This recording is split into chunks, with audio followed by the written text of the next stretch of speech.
Ako si Bat, 7 taon na dito sa Pampanga, isa akong dicer. Tara, samahan niyo akong tuparin lahat ng mga pangarap ko sa buhay. Ngayong araw nga pala nito, may pasok nga pala ako. Sa Handyman Robinson ako naka-duty ngayon. Opening nga pala ako at naligo na rin nga pala ako. Ang gamit ko nga palang shampoo, Head and Shoulder. Head and Shoulder, baka naman. Pagkatapos ko nga palang naligo, naghugas nga pala ako ng mga pinaggamitan ko kagabi. Katulad ng sandok, kawali at takip ng kawali. Nagluto nga pala ako ng pansit canton. Ito kasi yung aalmusalin ko. Habang ako nagluluto ng pansit canton, naglaba muna ako ng short brief. Ito kasi yung ginamit ko kanina. Pagkatapos ko nga pala maglaba, naglagay na nga pala ako ng pansit canton. At ito na nga, luto na nga pala yung pansit canton. Tiningnan ko nga pala yung sinahing kung luto na. Luto na nga pala yung sinahing at kakain na nga pala ako. Nakita ko nga pala si Juby kumukuha ng kangkong sa rep. At uulamin nga daw niya. Masama pa nga yung tingin sa akin, naka-video daw ako. Habang nga pala akong kumakain ay ipagkwentuhan nga pala si Juby sa akin.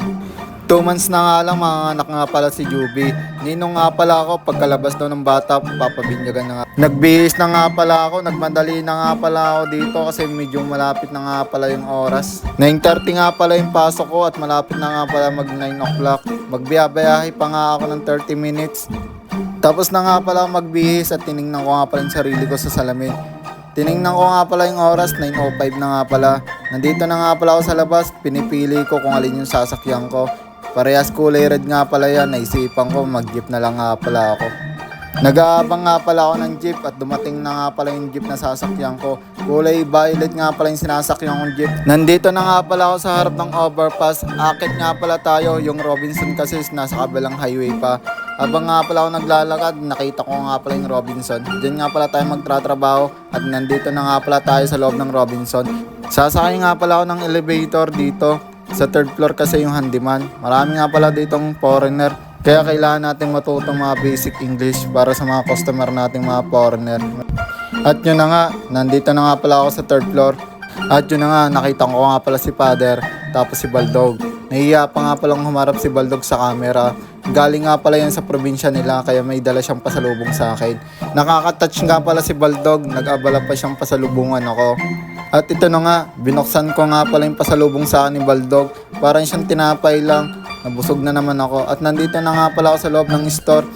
Naglalakad na nga pala ako, papunta nga pala ako ng biometric. At mag-i-in na nga pala ako at nakita ko nga pala si Sir Romel. Siya pala yung officer na opening ngayon. Welcome, Handyman Balibago. I'm back. Pagkatapos ng pagpapakilala ni Baldog, naglalakad na nga pala ako. At ito nga pala yung store namin. At nakita ko nga pala yung item ko. Marami nga palang nabawas. Medyo marami din siguro yung benta kaya marami din nabawas. Oh, hanggang dito na lang mga kabat. Paki-follow and like na lang. Paki-comment na rin kung tigasan kayo para malaman ko kung saan nakarating yung video to. Shoutout kay AJ Bilano, taga Mindoro. Nagpapa-shoutout sa akin at shoutout sa lahat ng mga merchandiser at promodizer. Sana to pa rin yung lahat ng mga pangarap niyo sa buhay. Ingat lagi kayo. Peace.